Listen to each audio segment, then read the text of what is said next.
നമസ്കാരം. എല്ലാവർക്കും മറ്റൊരു വീഡിയോയിലേക്ക് സ്വാഗതം. ഇന്ന് നമ്മൾ ചർച്ച ചെയ്യാൻ പോകുന്നത് പെർഫോമൻസ് മാർക്കറ്റിംഗ്, ക്രിയേറ്റിവിറ്റിയുടെ പ്രാധാന്യത്തെക്കുറിച്ചാണ്. നമ്മുടെ ഒരു മാർക്കറ്റിംഗ് എഫർട്ടിൻ്റെ ഉദ്ദേശം എന്ന് പറയുന്നത് നമ്മുടെ മെസ്സേജ്, നമ്മുടെ പ്രൊഡക്റ്റിനെ അല്ലെങ്കിൽ ബ്രാൻഡിനെ കുറിച്ചുള്ള മെസ്സേജ് കൃത്യമായിട്ട് നമ്മുടെ ഓഡിയൻസിനെ, ടാർഗറ്റ് ഓഡിയൻസിനെ കൺവേ ചെയ്യുക, ക്ലിയറായിട്ട് കൺവേ ചെയ്യുക എന്നുള്ളതാണ് നമ്മുടെ ഒബ്ജക്റ്റീവ് എന്ന് പറയുന്നത്. മാത്രമല്ല, നമ്മൾ കൺവേ ചെയ്യുന്ന മെസ്സേജിലൂടെ, നമ്മൾ കൺവേ ചെയ്യുന്ന ഇൻഫർമേഷൻസിലൂടെ നാളെ നമ്മുടെ കസ്റ്റമർ ആവുകയാണെന്നുണ്ടെങ്കിൽ, നമ്മുടെ പ്രോഡക്റ്റ് ബൈ ചെയ്യുകയാണെന്നുണ്ടെങ്കിൽ, നാളെ അവർ പർച്ചേസിന് പോകുന്ന സമയത്ത് നമ്മുടെ ബ്രാൻഡിനെ, പ്രോഡക്റ്റിനെ റിമെമ്പർ ചെയ്യുകയാണെന്നുണ്ടെങ്കിൽ അവിടെ നമ്മൾ സക്സസ്ഫുൾ ആയി. അപ്പോൾ നമ്മുടെ ക്രിയേറ്റിവിറ്റിക്ക് അത്രത്തോളം പ്രാധാന്യമുണ്ട്. അതായത് നമ്മുടെ മെസ്സേജ് അവർക്ക് ക്ലിയറായിട്ട് റിമെമ്പർ ചെയ്യുന്ന തരത്തിലുള്ള രീതിയിൽ നമുക്ക് മെസ്സേജ് കൺവേ ചെയ്യാൻ കഴിയുകയാണെന്നുണ്ടെങ്കിൽ അവിടെ നമ്മൾ വിജയിച്ചു. അതുകൊണ്ടാണ് ക്രിയേറ്റിവിറ്റിക്ക് അത്രത്തോളം പ്രാധാന്യം വരുന്നത്. പെർഫോമൻസ് മാർക്കറ്റിങ്ങിനെ കുറിച്ച് ഒരു ഡിസ്ക്രിപ്ഷൻ നൽകാം. പെർഫോമൻസ് മാർക്കറ്റിംഗ് എന്നാൽ റിട്ടേൺ ഓൺ ഇൻവെസ്റ്റ്മെൻറ്റ് എന്ന ഒബ്ജക്റ്റീവ് ലക്ഷ്യമാക്കി മാർക്കറ്റിംഗ് ചെയ്യുന്ന രീതിയാണ് പെർഫോമൻസ് മാർക്കറ്റിംഗ്. നമ്മുടെ ഒബ്ജക്റ്റീവ് എന്തുമായിരിക്കാം, റീച്ച് ആയിരിക്കാം, സെയിൽസ് ആയിരിക്കാം, അല്ലെന്നുണ്ടെങ്കിൽ ഫോളോവേഴ്സിൻ്റെ എണ്ണം കൂട്ടുന്നതായിരിക്കാം, കൂടുതൽ ലൈക്ക് ആയിരിക്കാം, ഷെയർ ആയിരിക്കാം. എന്താണ് നമ്മുടെ ഒബ്ജക്റ്റീവ്? അതിൻ്റെ ബേസിസിൽ നമ്മളൊരു ട്രയൽ ആൻഡ് എറർ മെത്തേഡിലൂടെ മാർക്കറ്റിംഗ് ചെയ്യുന്ന രീതിയാണ് പെർഫോമൻസ് മാർക്കറ്റിംഗ്. അപ്പോൾ പെർഫോമൻസ് മാർക്കറ്റിങ്ങിൽ ക്രിയേറ്റിവിറ്റിക്ക് വളരെ പ്രാധാന്യമുണ്ട്. ഞാൻ മുന്നേ പറഞ്ഞതുപോലെ നമ്മൾ കൺവേ ചെയ്യുന്ന മെസ്സേജ് ഒരു ഓഡിയൻസ് റിമെമ്പർ ചെയ്യുകയാണെന്നുണ്ടെങ്കിൽ അവിടെ നമ്മൾ വിജയിച്ചു.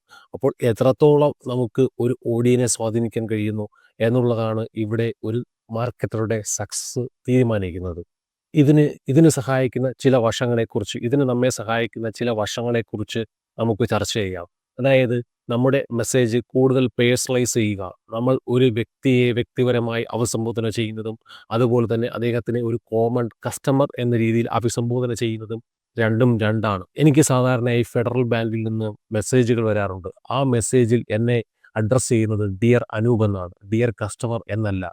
നമ്മളൊരു വ്യക്തിയെ പേരെടുത്ത് അഭിസംബോധന ചെയ്യുമ്പോൾ അദ്ദേഹത്തിന് ഒരു കണക്ഷൻ ഫീൽ ചെയ്യും. ആ സൈക്കോളജി നമുക്ക് ഇവിടെ ഉപയോഗിക്കാൻ സാധിക്കണം. നമ്മളുടെ മാർക്കറ്റിംഗ് മെസ്സേജുകൾ കൂടുതൽ പേഴ്സണലൈസ് ചെയ്യുകയാണെന്നുണ്ടെങ്കിൽ, കൂടുതൽ പേഴ്സണലൈസേഷൻ ചെയ്യാൻ കഴിയുമെങ്കിൽ നമ്മൾ അവിടെ വിജയിക്കാൻ സാധിക്കും. ഇതിനൊരു ഉദാഹരണത്തിൽ വിശദീകരിക്കാം. ഒരു ഇ-കൊമേഴ്സ് വെബ്സൈറ്റ് വിസിറ്റ് ചെയ്ത ഒരു കസ്റ്റമർ കുറച്ച് പ്രോഡക്റ്റുകൾ വ്യൂ ചെയ്തു, എന്നാൽ പർച്ചേസ് ചെയ്തില്ല. തിരികെ അദ്ദേഹം സോഷ്യൽ മീഡിയ ഉപയോഗിക്കുന്ന സമയത്ത് അദ്ദേഹം വ്യൂ ചെയ്ത പ്രോഡക്റ്റിൻ്റെ ആഡ് നമ്മൾ പരസ്യമായി പ്രദർശിപ്പിക്കാൻ കഴിയുകയാണെന്നുണ്ടെങ്കിൽ അതൊരു പേഴ്സണലൈസേഷന് ഉദാഹരണമായിട്ട് പറയാം. ഒരു മനുഷ്യൻ്റെ വളർച്ചയിൽ അദ്ദേഹത്തെ സ്വാധീനിക്കാൻ കഴിയുന്ന ഒരു ഘടകമാണ് സ്റ്റോറി. സ്റ്റോറീസ് നമ്മൾ പെട്ടെന്ന് റിമെമ്പർ ചെയ്യും. അപ്പോൾ നമ്മുടെ മെസ്സേജുകൾ ഒരു സ്റ്റോറി ആയിട്ട് നമുക്ക് കൺവേ ചെയ്യാൻ സാധിക്കണം.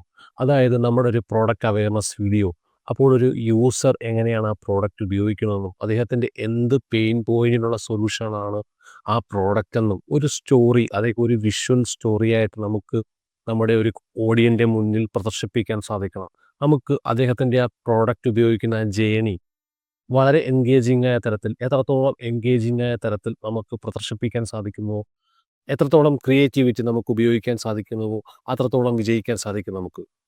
ഇപ്പോൾ ഉദാഹരണം പറയുകയാണെന്നുണ്ടെങ്കിൽ, ഫിറ്റ്നസ് എക്യുപ്മെൻറ്റ്സ് വിൽക്കുന്ന ഒരു കമ്പനിക്ക് അവരുടെ സ്റ്റോറി ടെല്ലിങ്ങിൽ ഉൾപ്പെടുത്താൻ പറ്റുന്ന ഒരു കണ്ടന്റ് ഉണ്ട്.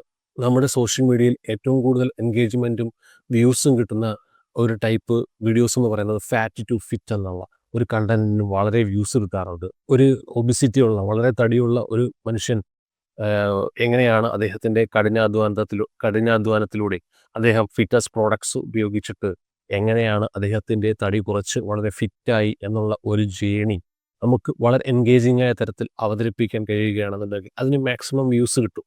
നമ്മുടെ പ്രോഡക്റ്റ് യഥാർത്ഥത്തിൽ കസ്റ്റമേഴ്സിൻ്റെ മനസ്സിലേക്ക് എത്തിക്കാൻ സാധിക്കും. ഒരു തടിയുള്ള ആൾക്ക് മറ്റൊരു തടിയുള്ള ആളുടെ പ്രോബ്ലംസ് മനസ്സിലാകും.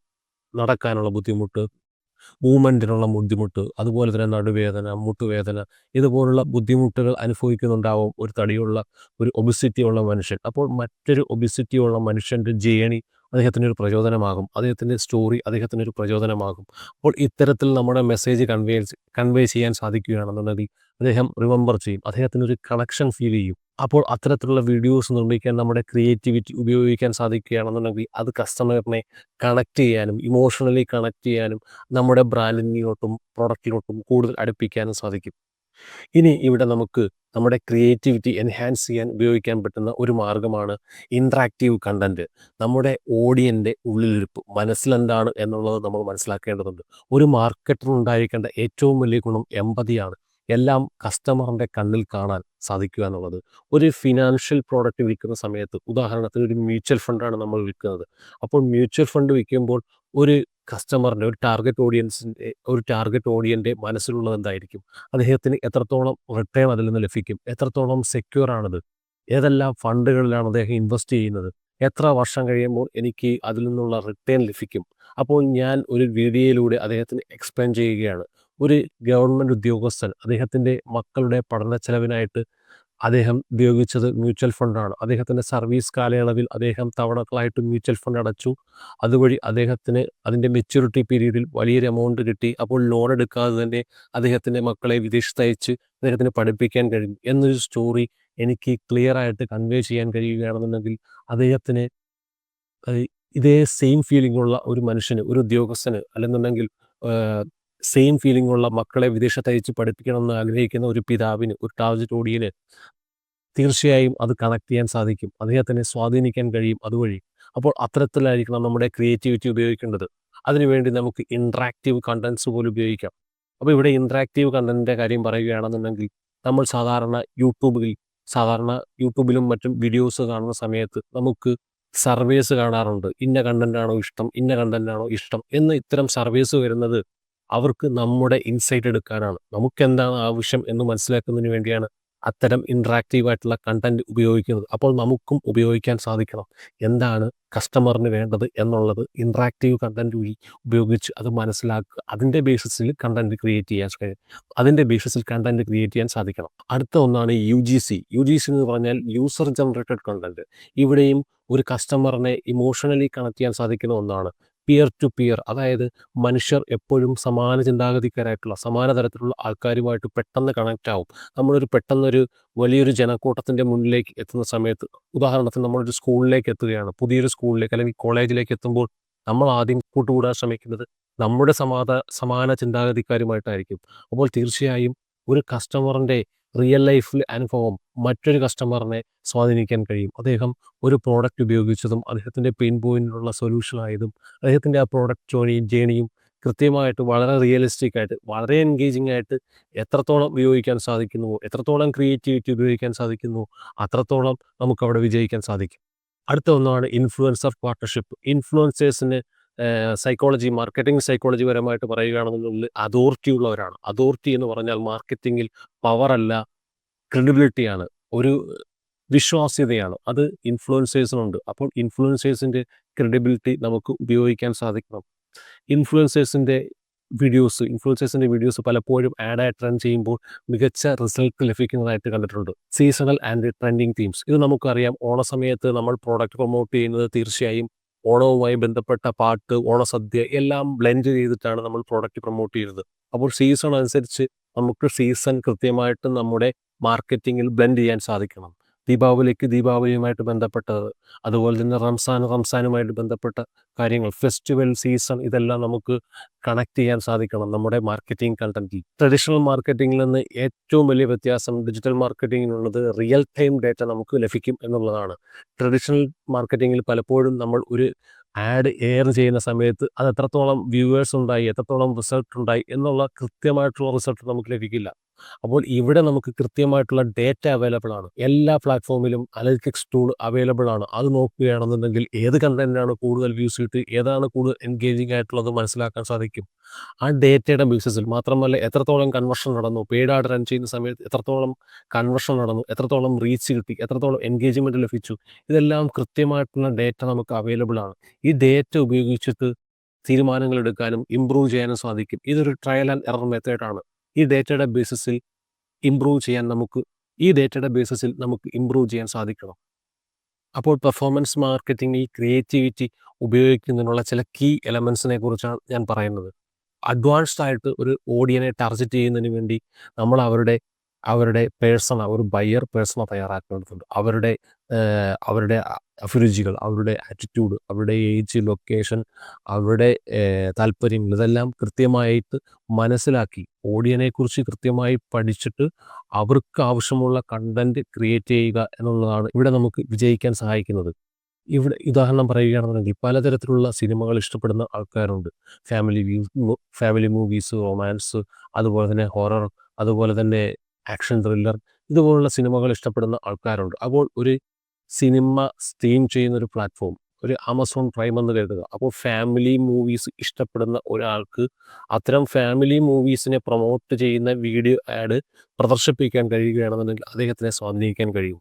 അദ്ദേഹത്തിന് ഇഷ്ടം അത്തരം സിനിമകളാണ്. ഇത്തരത്തിൽ നമ്മളെ ഓഡിയനെ മനസ്സിലാക്കാൻ നമുക്ക് സാധിക്കണം. അവരുടെ ആറ്റിറ്റ്യൂഡ് മനസ്സിലാക്കി അത്തരത്തിലുള്ള കണ്ടന്റ് ക്രിയേറ്റ് ചെയ്യാൻ സാധിക്കണം. അപ്പോൾ ഇത്തരത്തിൽ നമുക്ക് കസ്റ്റമേഴ്സിൻ്റെ ഡെമോഗ്രഫി, അവരുടെ പേഴ്സണ മനസ്സിലാക്കാൻ സാധിച്ചാൽ നമുക്ക് നമ്മുടെ ക്രിയേറ്റിവിറ്റി എൻഹാൻസ് ചെയ്യാൻ സാധിക്കും.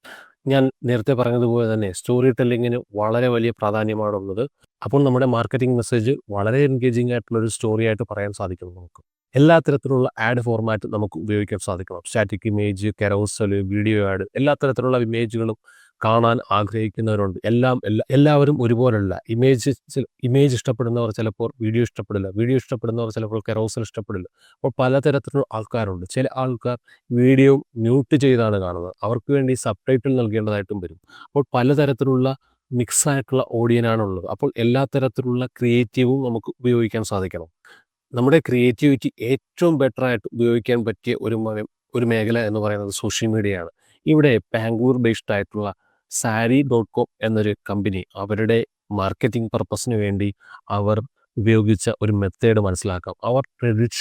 അവർക്ക് ട്രഡീഷണൽ സാരീസും അതുപോലെ തന്നെ മോഡേൺ സാരീസും ഉണ്ട്.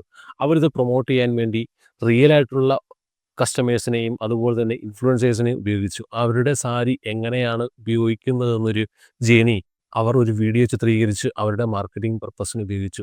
ഇത്തരം വീഡിയോസ് തീർച്ചയായും അവരുടെ ടാർഗറ്റ് ഓഡിയൻസിനെ സ്വാധീനിക്കാൻ സാധിച്ചു. അതുവഴി അവരുടെ ഫോളോവേഴ്സിൻ്റെ ഗ്രോത്തും അതുപോലെ തന്നെ സെയിൽസും എൻഹാൻസ് ചെയ്യാൻ അവർക്ക് സാധിച്ചു. അപ്പോൾ ഇതുപോലുള്ള സ്ട്രാറ്റജീസ് നമുക്കും ഉപയോഗിക്കാൻ സാധിക്കണം. ബെസ്റ്റ് പ്രാക്ടീസസ്, നമ്മുടെ ക്രിയേറ്റിവിറ്റി എൻഹാൻസ് ചെയ്യാൻ പറ്റിയ ബെസ്റ്റ് പ്രാക്ടീസിനെ കുറിച്ചാണ് ഞാനിനി പറയുന്നത്. റെഗുലറായിട്ട് A/B ടെസ്റ്റ് ചെയ്യുക, അതുപോലെ തന്നെ എക്സ്പെരിമെൻ്റ് ചെയ്യുക. ഇതൊരു ട്രയൽ ആൻഡ് എറർ മെത്തേഡാണ്. അപ്പോൾ ട്രയൽ ആൻഡ് എറർ മെത്തേഡിലൂടെ മുന്നോട്ട് പോകാൻ ശ്രമിക്കുക. അനലിറ്റിക്സ് ഡേറ്റ അവൈലബിൾ ആണ്, കൃത്യമായിട്ട് അത് ഉപയോഗിക്കുക. അതുപോലെ തന്നെ നമ്മുടെ ഈ ജേർണിയിൽ നമ്മളെ ഏറ്റവും കൂടുതൽ സഹായിക്കുന്നവരാണ് ഗ്രാഫിക് ഡിസൈനേഴ്സ്, വീഡിയോ എഡിറ്റേഴ്സ്, അതുപോലെ തന്നെ കോപ്പി റൈറ്റേഴ്സ്. അപ്പോൾ ഇവരുമായിട്ടുള്ള ഒരു കൊളാബറേഷൻ ഏറ്റവും നല്ലതാകുമ്പോൾ നമുക്ക് ഏറ്റവും നല്ല റിസൾട്ട് നൽകാൻ സാധിക്കും. അപ്പോൾ പെർഫോമൻസ് മാർക്കറ്റിംഗ്, പൊതുവെ മാർക്കറ്റിങ്ങിന് ക്രിയേറ്റിവിറ്റി വളരെ പ്രാധാന്യമുണ്ട്.